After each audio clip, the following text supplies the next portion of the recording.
Matchup, like you said, between Faker and Chovy and Zoe is something. There it is. Told you. I thought maybe he would have played it. It's like when you've got Faker who's been playing since 2013, right? It's just been so, like, it's such an extraordinarily large amount of time that you have to remember all of the things that could. Well, Deft is taken down to about 200 health as Teddy's going to get devoured. Vista denied a lot of his engage as Piercing Darkness over Deft. Not exactly what he wants to be dealing with. Right. Almost every case. Yeah. Especially in the mid matchup, like, you feel pretty good about that. As, actually, not the first time. Yeah. The last time was, in fact, Cuzz, who lost against Clid. This time just waiting to lock down Morgan. Okay, that's going to be Facebreaker, and I think he's just dead. No opportunity to even flash out of that one. As Cuzz is going to be able to lock down first blood. Solo kill possibly for Chovy. Takes a turret shot against the flash. So really nice flash timing there from Faker. Last possible second, gets away. So it's a success, but it's not as big as a success as the top lane gank ended up being.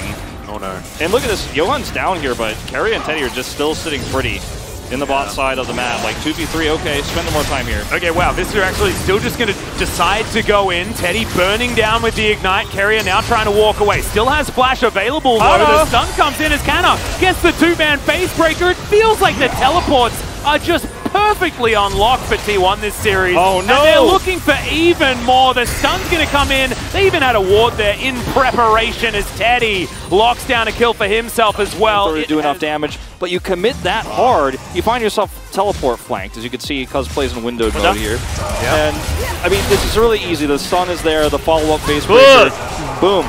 And like, and now they've got damage from basically everywhere outside of Vista. So they're going to try and see what they can do here with a lot more of a damage profile. However, they're just losing here on the bottom side of the map. Cuzz moving himself towards this bottom lane. They cleared vision. They know there's no vision. Cuzz has still not been seen. Okay, he is now. Definitely now, yep. As he dives on forward, and I just don't know whether it's going to be enough. Moonfall comes down, and I think Vista is just dead. The flash on forward. Deft is going to flash to answer. And Cuzz looks like he knew that he wasn't going to be able to take enough turret shots. That's a nice sidestep. And Vista just continuing to walk the same direction as that particular Juke. Liked it a lot. Deft still walking on forward now, but they are able to take down this Leona. Equalizer clears out the minions, but isn't able to grab the kills. That was a cute used his flash, so you don't gain that much from taking Teddy's away. This is somewhat bold from T1 as, okay, Rift Herald down very, very low. Johan does secure it, but there's the kickback.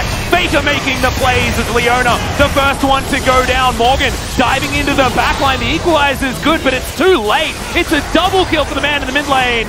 And Deft is able to lock one down at the back, but it's not going to be enough. And they just know everything, right? Because all of the vision is there. Look at that cheeky control ward down the bottom side. Meanwhile, Cuzz is making his way in.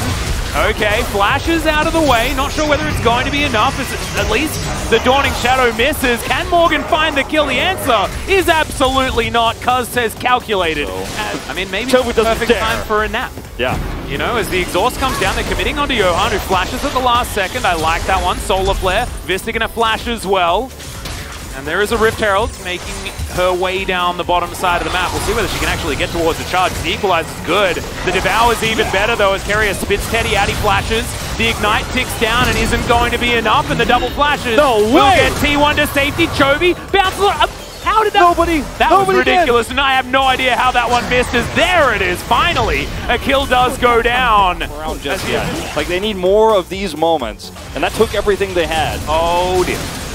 Carrier in a whole host of trouble. Harmolife Esports have resorted to setting up gank brushes and continuing to put pressure on everywhere. There's the play from Faker looking for Chovy, but trolled by minions just a little bit, and the flash does have to eventually come out.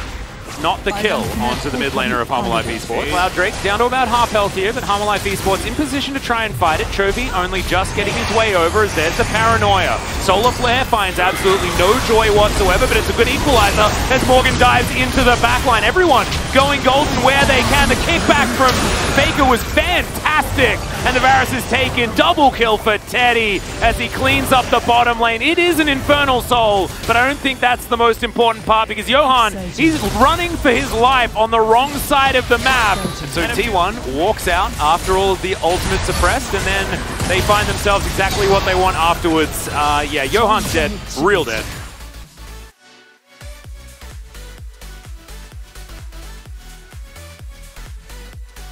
Team fight has gone their way, and this is going to be Johan getting picked once again. Just doesn't have vision, but he's so desperate for any money he can get, and he just gets showstoppered right into a wall. Nobody could save him. Zeph is like, sorry, bro.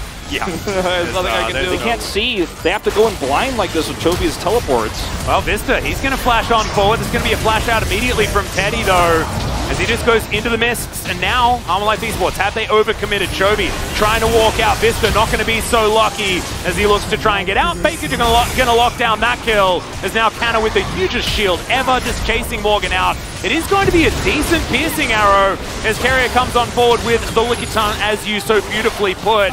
And he's just going to be swept up. That's a triple for Faker's Lee Sin. Canna's still hunting Morgan, but it looks like T1 are going to turn their eyes towards this Baron as Chovy, he's trying to tidy up the mess that was made in the mid lane. Morgan is going to try well, to that sidestep was actually kind of cute if it was on purpose. Faker looking for the unofficial Quadra as he is going to get a little bit scared, and Canna says, don't worry, mate, I'll tidy this one up. The Brambleback now being taken as there's the Paranoia looking for a bit of a fight here onto Canna as Johan walks into an Abyssal Voyage, and yeah, he puts down the equalizer, but that's just pineapples standing in a row. Bleeding fish, and they're a bunch of piranhas. I mean, T1 just crush him instantly. He has to back off. A lot of damage. That was a Dawning Shadow just to soften up the members of Harmolife Esports, and it's done exactly that. Underneath Nexus turrets now as Morgan goes golden. Teddy's going to be able to lock down the kill on his opposite number 3 already. As Chovy, the last man standing. Morgan, I believe, actually fell down there as well, so make that one 4. I told a lie. Nope, never mind. Just respawning is Johan. And T1, oh, Faker on the fountain will be taken down, but the Nexus will follow suit, and a very convincing 2-0 from T1, reinvigorated in summer.